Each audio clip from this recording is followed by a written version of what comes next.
How you can redesign your life, right? And you can do this at any age. You can do this in your 20s, you can do this in your 60s. What does it take to create the life that I want? And what does it take to start over? You're in luck because we're gonna get into it in this podcast episode.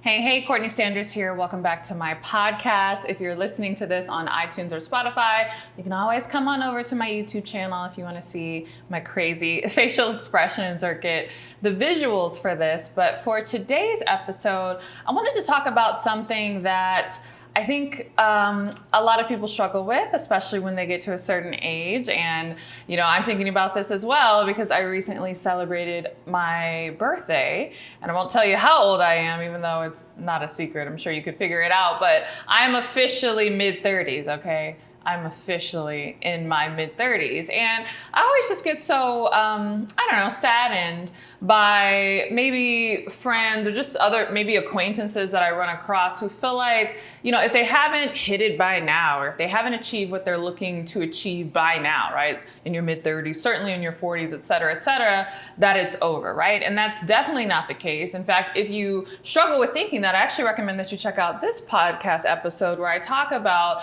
how to level up as a woman in your 30s, right? So, you still have time. Granted, not as much time as you did in your 20s, which, is not necessarily a bad thing because hopefully by this point you have more wisdom. So there's definitely still time, but you do have to be more judicious and strategic with your time, right? In your 20s, you had a lot of time to make a lot of mistakes. In your 30s and, 40s, there's less room for error, but that's not to say that there is no time. That said, I wanted to do this episode almost as kind of like a follow-up to that episode around how you can redesign your life, right? And you can do this at any age. You can do this in your 20s, you can do this in your 60s.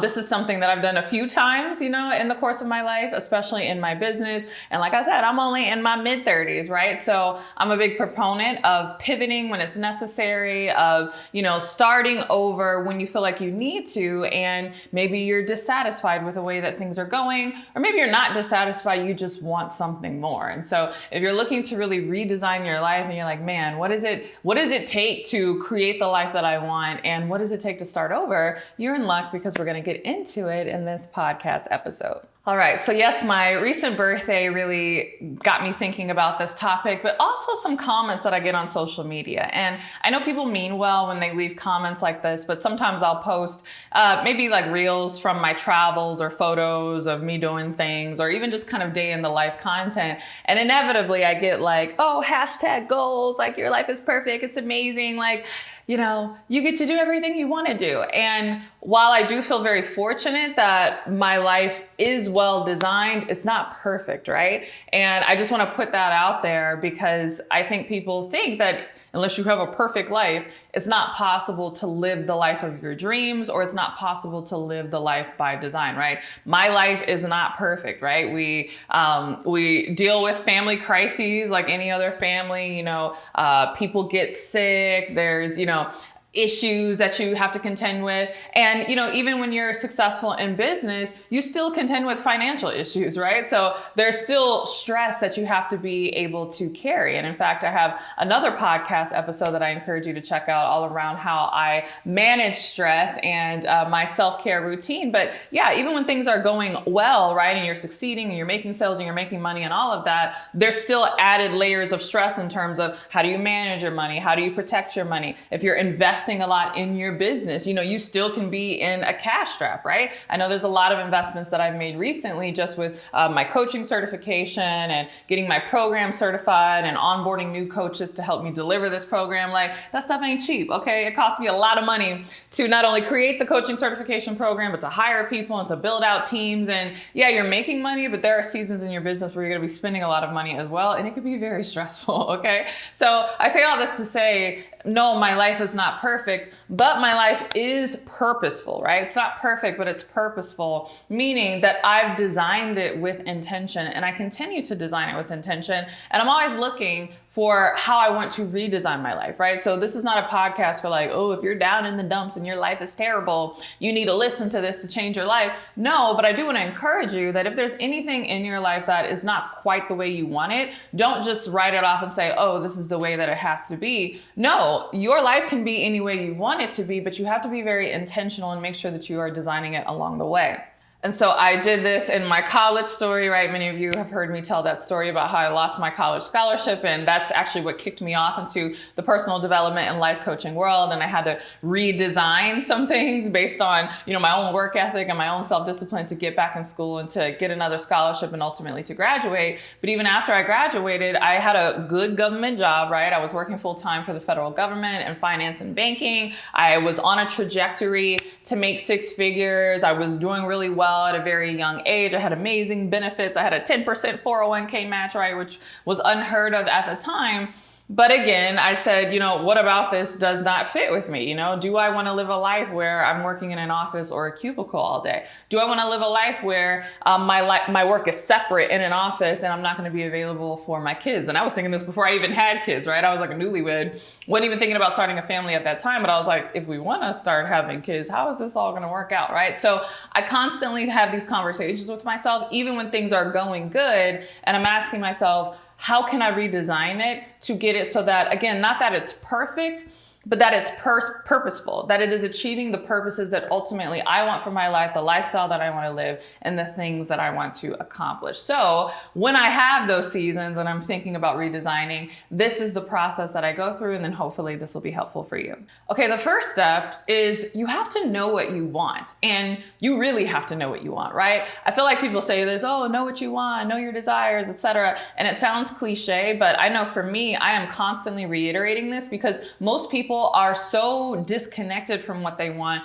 because they've allowed family, friends, society to convince them that what they really, really want is not even possible, and so they shouldn't go for it. And so I'm saying if you strip all of that away and you didn't look at what people in your circle had or what your family had growing up or what other people told you what was possible, but if you got to the pure desire, right? What is it ultimately that you want? Even if you think it's not possible, what would that be? And I say that because you'd be surprised at how many people close themselves off to even admitting what they want because it's so painful for them to think that there is something that they could deeply, deeply desire but not have, right? And so if you kind of separate that and you say, we're not talking about whether or not I could have it or whether or not I think it's possible, we're just going to acknowledge what is it that I really, really want. That's actually the first step to getting it because you have to connect with that, right? And so there's a lot of things that I have wanted and that I'm still wanting and that I'm building in my life that maybe others thought wasn't possible, right? I remember when I was first thinking about entrepreneurship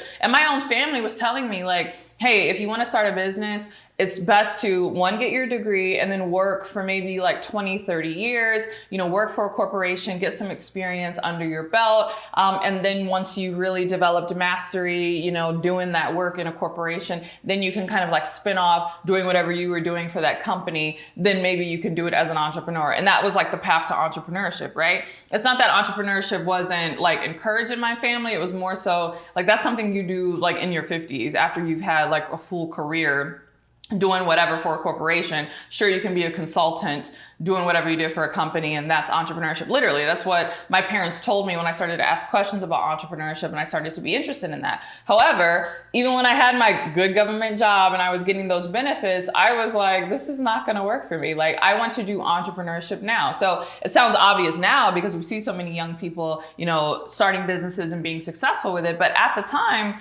at least in my own family, that wasn't something that was like really thought of or really heard of. And so again, I had to be honest with myself. Like, I know this is the path that was laid out for me. And I know that this is what other people think is possible, or this is what other people can conceive. But what do I want? And what I wanted is I wanted to be an entrepreneur as soon as possible. I wanted to live a life of adventure where I was being creative and really kind of creating my own destiny. And I wanted to do that from the beginning of my career. I didn't want that to be something that I did at the end of my career. So again, I was clear on what I wanted, even though I didn't see a lot of like, how is this even going to be possible? That's not the exercise, right? The exercise is not, do you think you can achieve it? The exercise is ultimately, what do you want? And so this is something that I do to this day. You know, I want to grow a big business, right? I've talked a lot about, especially in my CEO series, which you should also check out on my podcast, about how I'm really transitioning from just kind of a solo entrepreneur, even just a one-person personal brand, to really like a corporation, right? And I believe you could still be a personal brand and be a corporation, right? See Oprah Winfrey, Martha Stewart, I think Bethany Frankel of Real Housewives fame does this and has done this really well. She even, you know, created a brand and sold it for a large amount of money that was largely based on her personal brand. So I am a big believer that you can maintain a personal brand and still build a big business, but that is something that I am now transitioning to. I don't want to be just a solo person, just, you know, girl on the internet selling courses, right? I'm really creating a coaching and training development company, right? And not only that, I want to create a global company, right? So again, these are things that I want, and I may or may not have access to people who can prove that this is possible, but I'm saying, what is it that I want? And then I'm going after those things. I've talked extensively about how I want to have an international presence, not just because I want to do, you know, work all over the world, particularly have an imprint in Africa, but also because I want to raise my kids in an international way, right? I mean, our base will always be the United States, will always be American citizens, but I want them to have exposure in different countries, maybe even do a semester, you know, in school abroad, just so that they get that exposure and really understand what it means to be a global citizen. I don't know anybody who lives that kind of lifestyle, right? I don't have any friends, or I didn't grow up around people who were like traveling for months at a time, you know, all around the world, and were raising their kids to do that, and were putting them in different, you know, school systems throughout the year. I don't have examples of that, but I still allow myself to want those things, because whether or not I have examples or whether or not I think it's possible is neither here nor there. And I understand that the process for pivoting your life and really redesigning it for what you want is ultimately determined by knowing what it is you want. All right, so once you know what you want, the next step is something that is very, very scary that I find so many people don't do. And this just like blows me away, because this is something I have always done. Like intuitively, I knew that you had to do this from the very beginning. And that is, once you know what you want, right? Step one, you know what you want. Step two, you need to limit your options to only that which can produce what you want. I'll say it again. You need to limit your options to only those things that can produce what you want, right? Part of the reason why I have an online business is because I said I wanted to be able to work from anywhere, including home, and, you know, abroad, and travel. So that's why I don't have a brick and mortar business, right? Or that's why I don't have a business that requires certain hours during certain part of the day. I did not even consider business models where that was going to be a requirement. Why? Because number one, I knew what I wanted, right? I knew the lifestyle that I wanted. I knew what I wanted to create for my family. And so I said, okay, what are the options that are going to give me what I want? And I focused all my attention on those options. It sounds like obvious, but you would be amazed at how many people say they want one thing, and then they put all their effort and energy into options that literally are not capable of producing the very thing that they want, right? And this is beyond just, you know, business or money. I see this a lot in relationships, right? Not to step on any toes, but I'm fascinated by this, especially women. You know, they're like, you know, this is the kind of partner that I want. You know, I want a man that's able to do this and that, and is gonna, you know, be an amazing father, and is gonna help me, you know, be a partner with me and grow our family and leave a legacy and da da da da da. And then they like, you know, entertain the pursuit of men who do not fit that bill. Like, why on earth would you do that? You said you wanted this kind of guy. This other kind of guy is giving you attention, and you're like entertaining that. Don't do it, right? We do this also, and I understand that this could be a struggle, but with health and fitness, right? We say that we want to be healthy, and we want to experience all this vitality, and we want to, you know, have energy and whatever. And then we entertain lifestyles, we entertain food, we entertain drinking, we entertain all sorts of things that we consume and the way that we live that is not capable of producing that vitality that we say we want. Again, why on earth would you do this? Even in corporate America, right? Maybe you want to work a full-time job and you really love the corporate structure and that's something that you want to go after, but you're like, I want something that is flexible. I value my family. I have small kids. I want to be able to get off at, 3 or 4 and, pick up my kids from school or go to soccer practice or whatever. Why are you submitting resumes to these jobs where it's telling you in the job description the amount of hours that you're going to have to work and the amount of travel that you're going to have to do, and that literally the life you said that you want to live is not going to be possible with that particular job? That's what I'm saying. People do this all the time, and it makes absolutely no sense. And the reason people do this ultimately is rooted in fear, right? And so this goes back to the concept of living your life not to play offense, right? But to live your life to play defense, because you're so scared of what you're gonna lose, right? You're so scared of being in a position that you won't have a job or that you won't make any money. So you just entertain any type of job opportunity, even though in the job description, it's telling you that you're not gonna be able to do the very things that you want. You're so scared of being alone, never being in a relationship, that again, you entertain people that are not ideal, partners or spouses for you. But you're like, well, something is better than being alone. Again, all of that is fear. Business models, right? I see this a lot with people who are so focused on getting out of their job, and this is why they don't realize this could be a real trap. You really have to focus on what is it that you want to build for the long term. I actually had a video about how side hustles, for this very reason, will ultimately make you poor, and that long-term side hustles are not the route to build wealth.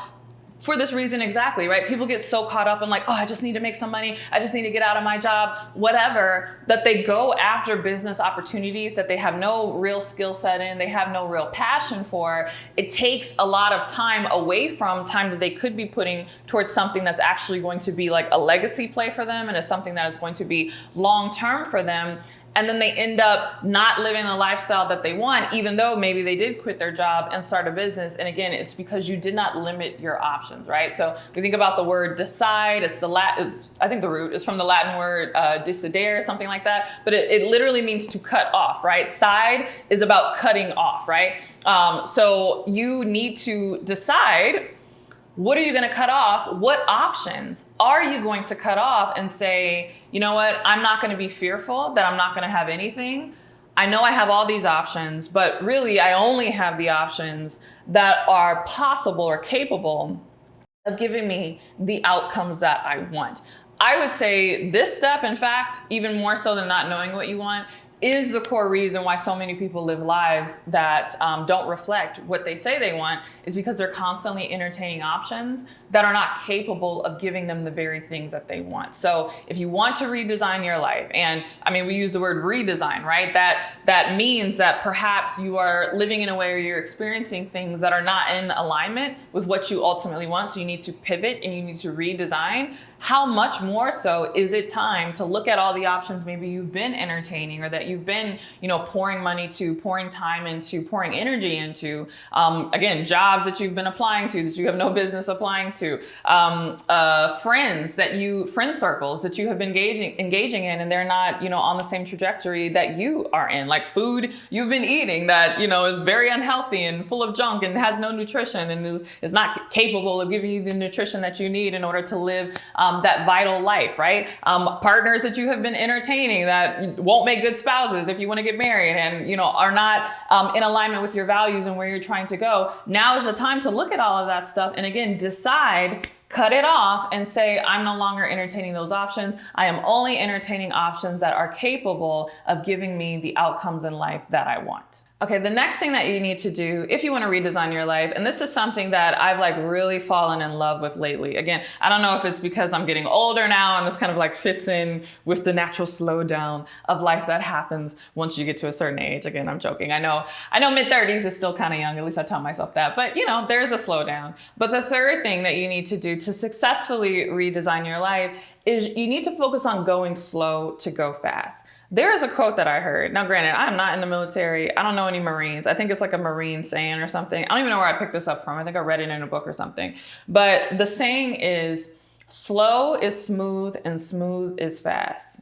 Y'all, I love that saying. I say that to myself all the time because I know the anxiety that you can create for yourself thinking that you're not moving fast enough, that you're not getting the things that you want in life fast enough. And there's so much temptation to have this like frenetic energy where you're just doing all these things and you're working on multiple things at the same time. But I tell you, and I'm guilty of this, right? Because I love having my hands in lots of different pies and I love different projects. I'm a very creative person and I'll have like 30 things on my plate if you let me. But I have seen this play out, especially recently, now that I focused on really growing a big business, again, hiring people, getting all of my certifications and qualifications and like really doing things in a way that's going to allow me to expand. I'm telling you, slow is smooth and smooth is fast. Sometimes you have to slow down in order to go faster. And so you want to look at what are the things that you know you need to do, but you haven't had time to do them? And so you've been like jumping to the next thing. What if you didn't need to jump to the next thing? What if you just needed to stay where you were and you needed to focus on improving that, right? How would that change your life? And this is really big in business, right? Oftentimes we get frustrated that we're not making the money that we want to make, or some product we came up with or some coaching program or whatever is not generating the amount of sales. And so we're like, what's a new product that I could create? How can I rebrand my whole brand? How can I come up with a new website? What's a different marketing channel that we can add? What are some events that we can start doing? Should we start a new podcast? Like, you don't realize that when you put all of your energy in all these different areas, you dilute your power and you dilute your effectiveness. And so part of the reason why going slow ultimately ends up helping you go faster is because you focus and you concentrate all of your resources on one area and it gives it time to compound, right? So I think we've all heard the example of, how much money would you have if you let a penny double for 30 days? Don't quote me on the exact amount, but I want to say it's something like 5 million or something ridiculous. But the crazy thing is for the first like 20 to 25 days is not much money, right? It's like 1 penny, 2 penny, 4 pennies, 16 penny, like it takes you a long time even just to get to $1. But towards the end of that, the compounding starts to grow on itself. And then you start to have almost quantum leaps where, then it's 1 million, then it's 2 million, and then it's 5 million. Like literally within the last 5 days of the month, so much compounding and doubling happens based on what happened previously that you're able to amass amount of money that's way more than what you would have imagined. And so I find that this whole saying of like going slow to go fast, that, oh my goodness, it makes such a big difference because that compounding just really blows up for you over time. So if there's anything that you're frustrated in, and I'll say this too, because we talk about redesigning your life and pivot, make sure that this pivot that you want to do is because the life that you're living is not in alignment with ultimately how you want to live your life, not because you're frustrated by the speed of the process, right?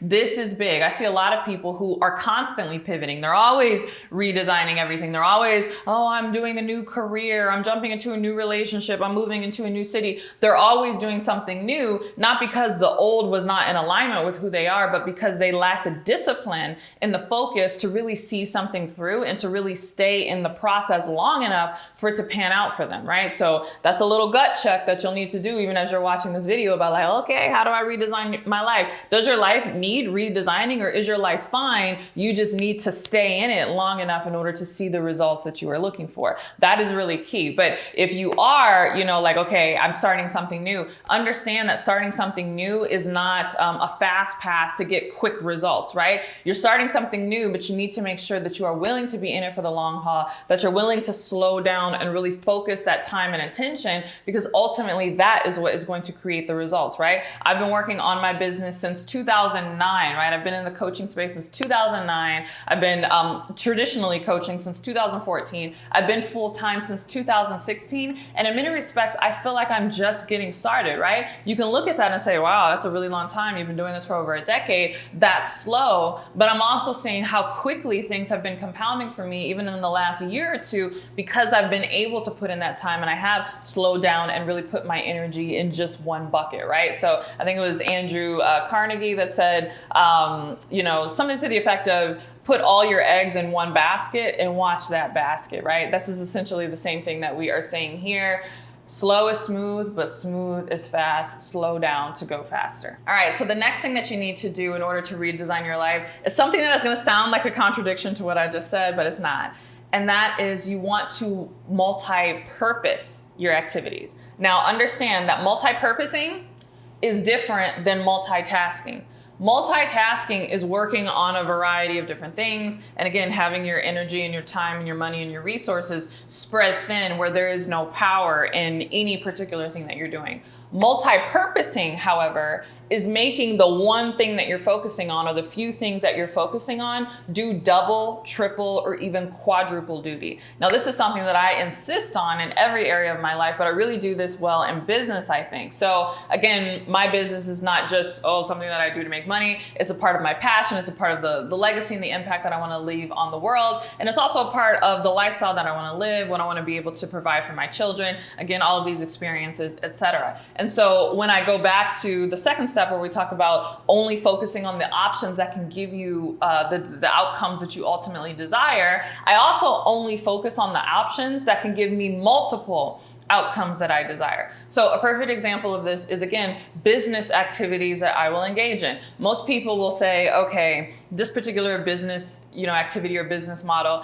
is it going to produce the amount of revenue that I need? And is it going to allow me to live the kind of lifestyle that I want to live? And as long as it checks those boxes, they are fine with it. I will go a step further and I will also say, well, will this particular business opportunity also help me achieve other things that might seem disconnected, right? One thing, again, for me is travel. I travel a lot. I had a whole vlog about lessons that I learned on an entrepreneurial yacht cruise that I took to Croatia, which was really crazy. I held my retreat last year in South Africa, and we're going to be doing it again. I've been to lots of different places. I've been to Tel Aviv, Israel, to Tokyo, Japan. I've been all over Europe. I've been a lot of places, right? And so because I love travel, and again, I'm very passionate about being able to eventually take my kids once they're a little older. I've taken my husband to a lot of different places. I will also look at business opportunities and say, is it going to give me the opportunity to travel the way I want to? And not just from a time standpoint or time zones or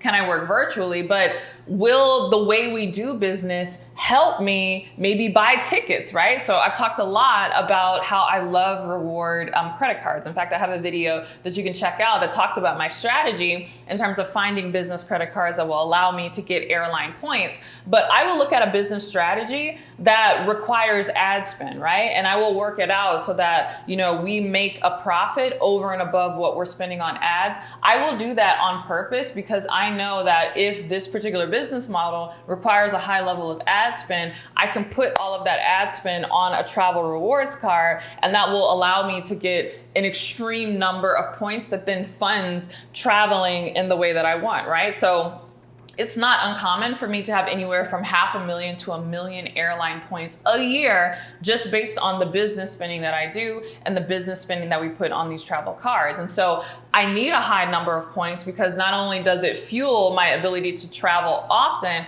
but it allows my husband and I to travel business class to the places that we want to go. And I'm also thinking for the future. In about 2 or 3 years, I feel like my daughter will be old enough to be able to withstand a long haul flight, right, to South Africa or wherever else that we're going. And so I'm like, all right, how many points would I need to be able to have 4 business class tickets, or maybe even 5, so that me, my husband, my 2 kids, and perhaps, a grandparent or a nanny or someone that we want to bring along with us, that we can cover all of that basically by points, right? So this is what I'm saying. I'm always thinking, how can I make whatever it is that I'm doing do double, triple, or even quadruple duty? So this is really related to the second step that we talked about in terms of cutting off your options so that you're only looking at the options that can produce the results that you're looking for. But when you're considering those options, ask yourself, will these options do double duty for me, right? Yes, maybe this option is capable of producing 1 outcome, but which of these options are capable of producing 1, 2, or 3 outcomes? Whichever one can produce multiple things for you, that's ultimately what you want to be focused on, because again, the goal is not to multitask, but to make the single task that we do be multi-purpose. All right, and the next thing that you'll need to do if you really want to redesign your life and start over and pivot and create the life that you want is you need to learn from your mistakes. And I know that sounds cliche. What you mean learn? Of course I need to learn. No, okay. I say this because most people actually don't learn from their mistakes. They quit from their mistakes, right? In part because, again, they vastly underestimate how long the process takes in order to get something. And a perfect example of this was something that I actually saw on author and speaker Mel Robbins' Instagram page. Mel Robbins is famous for her 5-second rule. She has the TED Talk. You can check out some of her videos here on YouTube. But I saw on her Instagram, she posted her daughter who was trying to learn some sort of skateboarding trick. I think it's called an ollie kick or something. I don't know. Like it's been a long time because, again, I'm mid-30s, right? So it's been a long time since I knew what all the like cool skateboarding stuff was. I still think like Tony Hawk is like the biggest skateboarder. I don't know. That's how out of touch I am. But anyway, her daughter, who seemed to be around the age of maybe like 10, 11.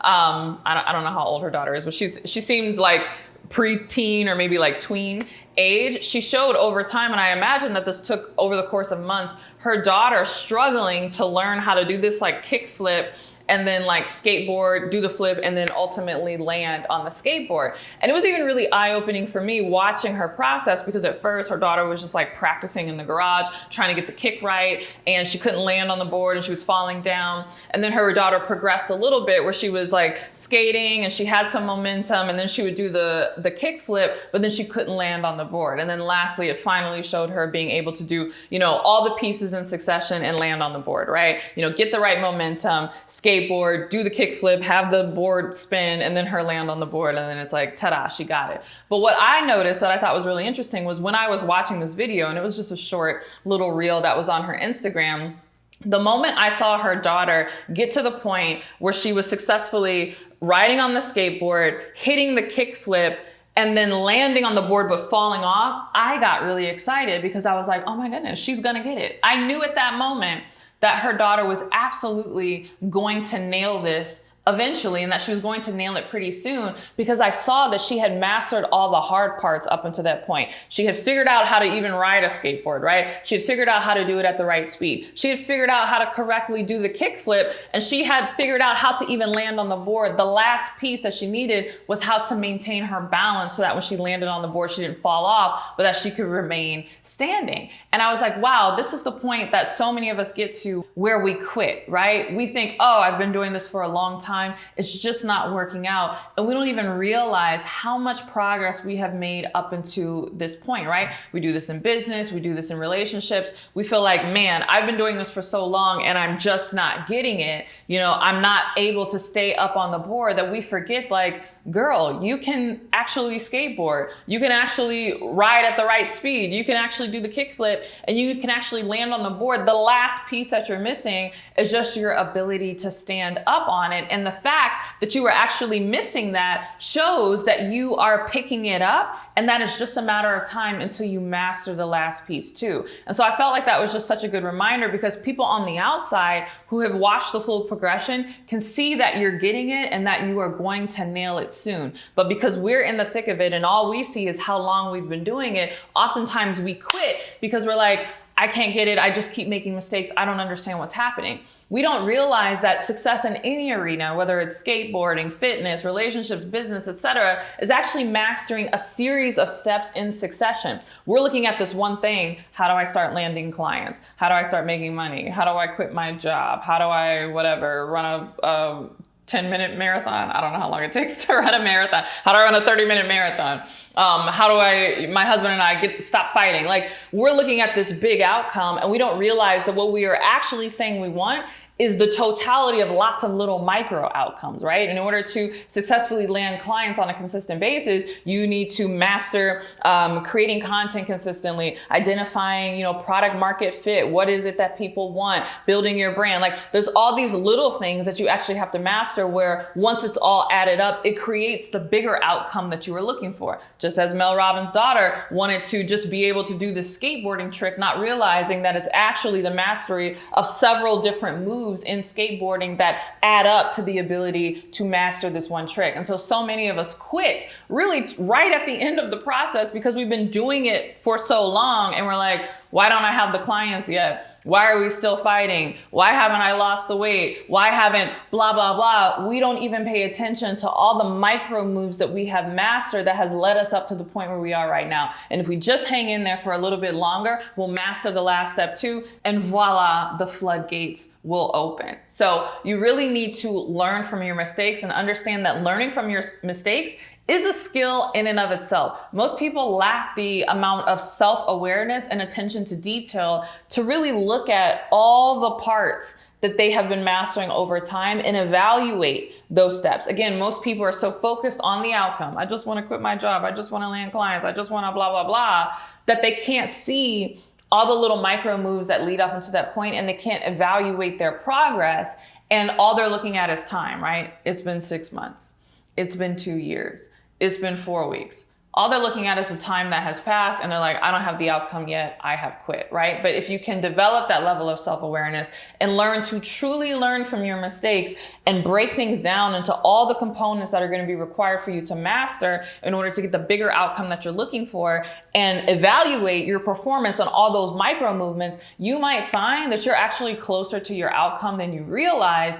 The only thing you need to do is just keep going. All right, so that's my 5 steps for redesigning your life. I hope this podcast was helpful for you. If you love this topic and you're like, I am serious, I really want to change my life, you're gonna love my brand new old program, which is called No Excuses Woman. So I call it my brand new old program because No Excuses Woman was actually a self-discipline program that I launched in 2015, which really put me on the map as a life coach. And now, several years pass. Obviously, I've learned lots of different things, and I decided to reboot it. So I've recently done an update to No Excuses Woman, where I not only teach on my self-discipline practices, but I teach on my practices on how to achieve a goal. And so I'm really excited to re-release and relaunch this program, and it goes over everything that we've talked about in this episode and a lot more in depth. And so if you want to know my methodology for achieving goals and you want to go through the process of achieving your own goals, you're going to love that program, and you can learn more about it by clicking the link below. All right, thanks so much for listening or watching this episode, depending on where you are watching or listening from. If you're listening on iTunes or Spotify, make sure that you are subscribed to my YouTube channel. And if you're watching this on YouTube, make sure you're also subscribed to my podcast on iTunes and Spotify. And either way, if you can't wait for my next video or my next podcast episode, make sure that you are following me on Instagram. It's CourtneyLSanders on Instagram. And with that, I'll see you in the next video. Bye.